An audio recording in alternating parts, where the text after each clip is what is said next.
Last time on the SNES Geek Show. Play it, as there are two options for gameplay, traditional or advanced. The first mentioned is as it says. Look at the bar down below to determine length and push the X button when the meter matches up with the benchmark and shoot. Advanced is the same as traditional, like the playstyle, but the fact that it's completely different. In this style, you see the cursor within a circle, which is seen here on the screen. Hit the button while in the middle when it's green. It's time.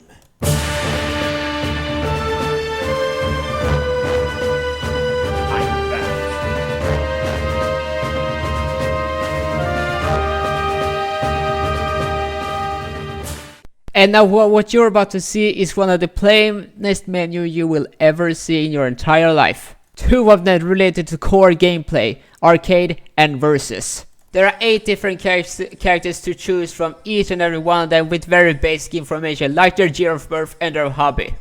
And now when you begin playing, you will notice that this game is pretty bland and basic. Now it's understandable, it was the very first 3D arcade fighter in the entire video game history, but seriously, wouldn't really have any minor additional content actually help? In terms of moves, there are no surprises. You got a basic punch and a kick, as well as a block.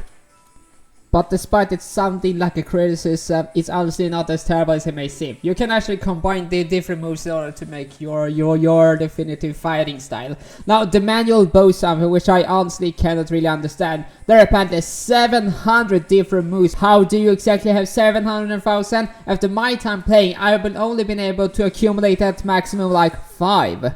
Yeah, that's like 695 left to go. Who knows what they might look like. Listen here, I'm a casual fan of fighting games. I can play them, they're at times fun, but it's not like something I would like sink hours into. A Virtua Fighter is a prime example of a game that I can only play for a short while before I turn off, because it's so freaking difficult. You want to know why? Because it's too damn slow. It takes several seconds before you even made a move and staying able to make contact with your enemy. However, with that being said, it was understandable why this game is as stated as it actually ended up being, as this was the first case of a true 3D fighting game in polygonal 3D space. Hell, it even took several years before game developers started to understand how to execute their 2D games into 3D. So yes, it may be dated, but that is just understandable. Hell, Sonic Adventure hasn't really aged that well, and that is considered a classic. But as you can see, the backgrounds are pretty much dated, and there's hardly any voice acting in this game whatsoever. Hell, I don't even think that any of the characters says any actual words, as they're basically just making grunts and noises. However, let's actually talk about something which is really cool, and that is when you faint and you push continue, you're being sent to the character selection screen. Then you can pick a character and then just continue from the very stage that you died in. A feature that has never really been used and no one asked for, but it's cool regardless. And yes, I know you've been hearing me whine a lot, and obviously I've been complaining a lot about it. However, that isn't really because I think this is a bad game. I quite like it, but it is also pretty niche. Not everyone can get behind fighting games, and even if you were to actually want to play this game, there's just too little things to actually keep you coming back. It's just fight, and fight. And there's no extra content aside from one unlockable character. And after that, what else do you have? Well, unless you don't have a second controller and a friend, there isn't really much to play Virtua Fighter for, unless if you're looking for unlockables. There are 4 more fighting games out there with lots of unlockable content. But Virtua Fighter was the very first 3D fighting game, and that is why I bought it and why I like it. It's rough around the edges and it's real hard, but I still cannot dislike it or hate it. This is just a game that I really enjoyed despite the flaws. Hell, even if you are a fan of wanting to play some classic early 3D gaming, then this is actually one to consider. It may be flawed, but that can be said about almost every game who went into the third dimension. Developers deserve a lot more credit than what they actually get, as they were the pioneers within the 3D space. Without them, who knows where we would be today. So I'm just going to respectfully put Virtua Fighter away and move on to the sequel, Virtua Fighter 2. Now, from the very first game, shallow content, I expect a lot more for this sequel. And after all, they had like 2 years to actually improve upon it, so I expect great results. From the very second you're getting to the main menu, you will realize that there's tons more content than previously. There's like 5 different modes that isn't settings. That's amazing.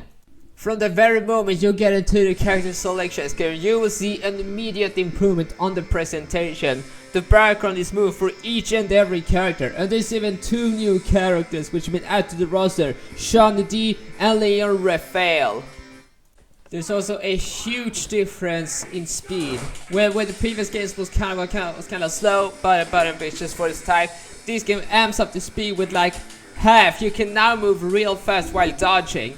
And the art style has also gained an upgrade. Now it actually has cartoony art style than the original's polygonal based art style. Which, let's be real, when it's only polygonal based, there's hardly an art style to begin with. Something else which is great is the difficulty curve. In the very first game, I actually couldn't get past the arcade mode because it was too damn difficult. However, in this game, it is a lot more manageable, and the only reason I didn't finish it is because I have to capture footage for this video, and I didn't have all day. Remember in the previous game that the back of the box boosted 700 moves combined in the entire game? Well, the second game flips the expectations upside down, as there's now 2000 moves you can learn throughout the entire game. Yeah, I would like to see a list of these moves. And as usual, there's only 3 buttons on the Sega Saturn gamepad. Yeah, sure, there are 6 buttons total, but only 3 of them does something. That is the usual punch, kick and block. But of course, the big question is there something that the previous game did better, or is this just a straight up improvement on everything? No, it isn't. As in the previous game, you can just switch characters whenever you fainted and could continue from the very stage. Yeah, that's right. You actually have to beat the entire arcade mode with the character you choose from the start. But since this hasn't actually appeared in any game since, maybe it was removed because no one is actually using it or is actually thinking about it. That's a possibility. One thing I come to realize during my playthrough of this game and capturing of the game footage is the fact that when you are actually battling against a man, it's actually manageable on the normal difficulty. But when you're fighting against the ladies, that is where I actually died. Game over. I first died on Sarah and then I died on Pi. Or however you pronounce it. So after everything's said and done, this game is a vast improvement over the original. So I'm just going to tip my hat to the fine folks at Sega and pat them on the back saying, congratulations, you did it. You made a pretty great sequel. Now it is time for the very last game for this video, and it's going to be a spin-off. That's right, there is one more Virtua Fighter game released on the Sega Saturn. So let's go grab it. And guess what? We actually have an opening, and it is all of the adult Virtua Fighter characters with their younger counterparts. Why did it take 3 games to actually get an opening cutscene for this very franchise? I'm not sure, but it's actually kind of a cute opening, although it's a bit underwhelming, given the fact that this is hardware limitations back in 1996 or 95 or whatever this year maybe. There's no voice actor, which is kind of sad considering the fact that this is supposed to be actual characters and it's not the silent protagonist who happens to be your own insert. But hey, it is ambitious at least to have an actual arcade fighter to have an actual opening cutscene. Did the original have that? So, Virtua Fighter Kids is a spin-off of Virtua Fighter 2, and since that is the best game of the 2 that I've just reviewed, it makes perfect sense, which means that all of the characters from that game returns in this one as well, and now all of them are kids, which gave them a chibi art style. There's even now 2 different modes that you can play with it, either kids mode or normal mode. In normal mode you are simply using regular punches, where in kid mode you are using more kiddie punches. However, now that I'm starting out this battle, I'm just left confused. I mean, why exactly do all of these characters just have their usual age shown, as well as the men having their facial hair on their bodies? I mean, aren't they supposed to be kid versions, or are they just chibi versions? If the game was called Virtua Fighter Chibi, yes, I would accept it, but now that it's supposed to be kids, why aren't they just straight up kids? And that just raises even more questions. Why exactly were they adults in the opening cutscene? Are these the actual kid characters, kid versions, or are they simply just relatives who happen to look like the original characters? Well, I have really no idea. Well, aside from that inconvenience, this game is just straight up Virtua Fighter 2. Like I said, it is a spin-off, and that means that it doesn't really do anything special in terms of the controls. It is the same combos, it is the same speed, it is the same adrenaline. To be honest, I make this game sound worse than it actually is. I just wonder why it was even made in the first place, if it plays exactly the same, and the fact that the kid characters are not the actual kid characters, or at least I have no idea who even came up with this idea. Hell, is there even anything that is just reused from Virtua Fighter 2? Well, yes there is. If you're actually able to beat all of the regular stages, you will then unlock a bonus stage against one of the worst opponents in the entire game. You actually fight underwater. It does seem at first that you can beat it easily. However, once it actually starts fighting back, it really does fight back. I died on this battle, and I have been doing it every time since I started playing this game.